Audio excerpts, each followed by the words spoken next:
Sa wakas, nandito na tayo sa Inside Racing Bike Fest and Trade Show 2025 sa World Trade Center. Isang event na dinadayo ng libu-libong motorcycle enthusiasts, riders at industry professionals mula sa iba't ibang lugar dito sa Pilipinas. Dito pa lang sa Pasad, kitang-kita agad ang malaking signage ng event. Isang simbolo ng passion at excitement ng motorcycle community.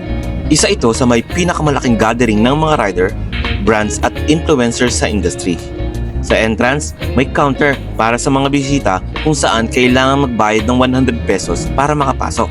Medyo may pagkakaiba ito sa Makina Moto Show dahil meron silang pakulo na kung saan pwedeng makapasok ng libre dahil sa mga partner exhibitors. Pero kahit may bayad, sulit ang bawat piso dahil sa dami ng makikita sa loob.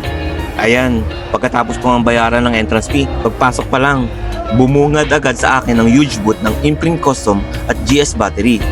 Mga bigatin sa mundo ng custom apparel at battery technology. Sa kabilang side naman nila makikita ang NGK Spark Plugs booth na kilalang brand pagdating sa high performance spark plugs. Sa unang tingin pa lang ramdam mo na agad ang laki at lawak ng event na to. Habang lumalakad ako papasok sa Hall A, Shell Advance booth ang unang bumungad sa akin. Kilala ang Shell Advance sa kilalang high quality engine oils na gamit ng maraming riders.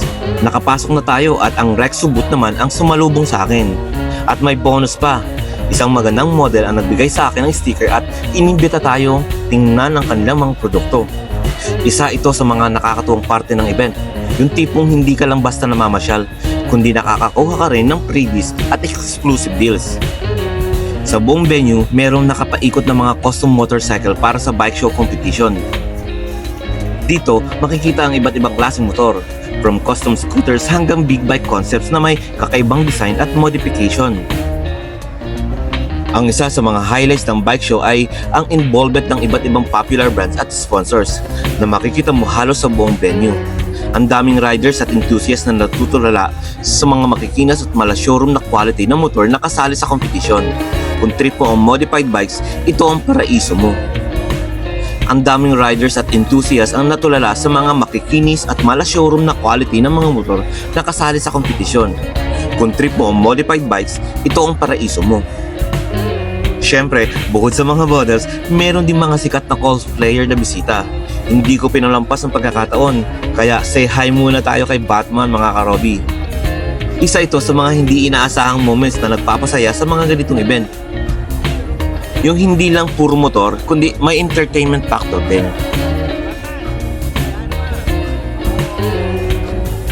Bago ko tapusin ang vlog natin, hayaan ninyong ipakita ko sa inyo ang buong venue mula dito sa stage. Ang dami ng tao at kitang-kita ang energy ng event at ang lawak ng buong venue. Walang duda, ang Inside Racing Bike Fest and Trade Show 2025 ay isang must-visit event para sa lahat ng riders, motorcycle enthusiasts at industry professionals. Bakit kamo? Una, malalaking brand at exhibitors. Pangalawa, bike show competition na nakakabilib. Pangatlo, exclusive deals, freebies at model interactions. Pang-apat, unexpected encounter. Pang-lima, live presentations at product showcases. Para sa mga hindi nakapunta, mark your calendar for next year para maranasan nyo rin ang saya. At para sa mga nakasama dito, anong pinaka-paborito nyong part ng event? Let me know by commenting down below.